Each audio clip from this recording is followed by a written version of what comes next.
بسم اللہ الرحمن الرحیم۔ کیا فرماتے ہیں مفتیان دین و ملت اس مسئلہ میں کہ زید ایک مدرسہ چلاتا ہے؟ یہ ضرورت کی چیز ہے اس لیے بتا رہا ہوں۔ کیا فرماتے ہیں مفتیان دین و ملت اس مسئلہ میں کہ زید ایک مدرسہ چلاتا ہے؟ وہ بکر سے کہتا ہے کہ آج ہمارے مدرسہ میں ایک بچہ داخلہ کے لیے آیا جس کا نام احمد حسین تھا۔ میں نے اس کا نام بدل دیا، احمد حسین کی جگہ کچھ اور نام رکھ دیا۔ بکر نے کہا کہ ایسا کیوں کیا؟ تو زید جواب دیتا ہے کہ احمد نام کا آدمی فتین ہوتا ہے، احمد نام کا آدمی فتین ہوتا ہے، اس لیے میں نے اس کا نام بدل دیا۔ بکر کہتا ہے کہ احمد رضا کے نام سے تو ساری سنیت جانی جاتی ہے۔ تو زید جواب دیتا ہے کہ احمد رضا بھی فتین ہوتے اگر اس کے سر پر آل رسول کا ہاتھ نہ ہوتا۔ ایسا کہنے والے شخص کے بارے میں شریعت کا کیا حکم ہے؟ بہت سے لوگ کہہ دیتے ہیں نا کہ اس نام کے آدمی جو ہوتے ہیں وہ فتین ہوتے ہیں۔ تو اس کے جواب میں فرماتے ہیں حضور فقیہ ملت علیہ رحمہ، زید کا یہ کہنا کہ احمد نام کا آدمی فتین ہوتا ہے یہ بالکل غلط ہے۔ ایسا کہنے والا خود فتین ہے۔ اگر یہ آدمی کہتا ہے کہ احمد نام کا آدمی فتین ہوتا ہے، صرف احمد ہی نہیں کسی بھی نام کا آدمی، تو ایسا کہنے والا خود فتین ہے، وہ سخت گنہگار، مستحق عذاب نار و غضب جبار ہے۔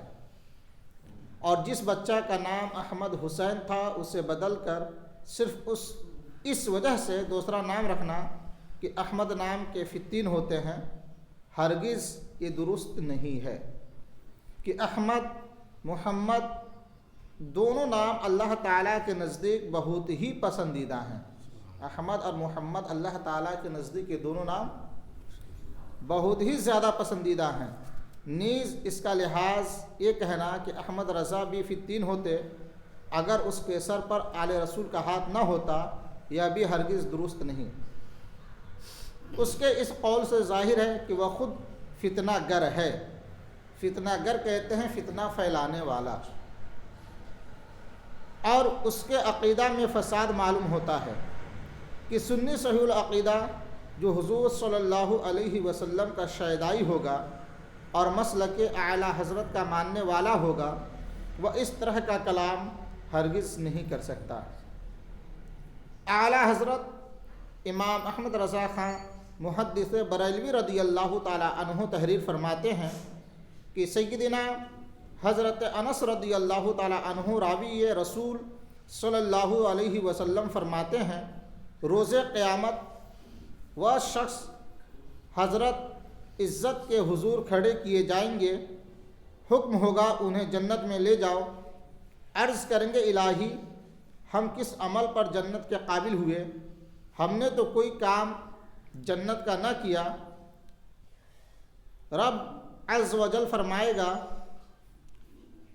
جنت میں جاؤ کہ میں نے حلف فرمایا ہے کہ جس کا نام احمد یا محمد ہوگا وہ دوزخ میں نہ جائے گا، اس نام کی برکت کی وجہ سے۔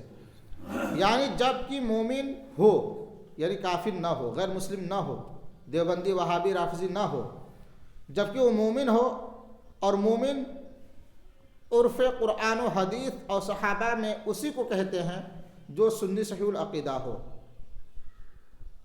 ورنہ بد مذہبوں کے لیے تو حدیثیں یہ ارشاد فرماتی ہیں کہ وہ جہنم کے کتے ہیں، ان کا کوئی عمل قبول نہیں ہوگا۔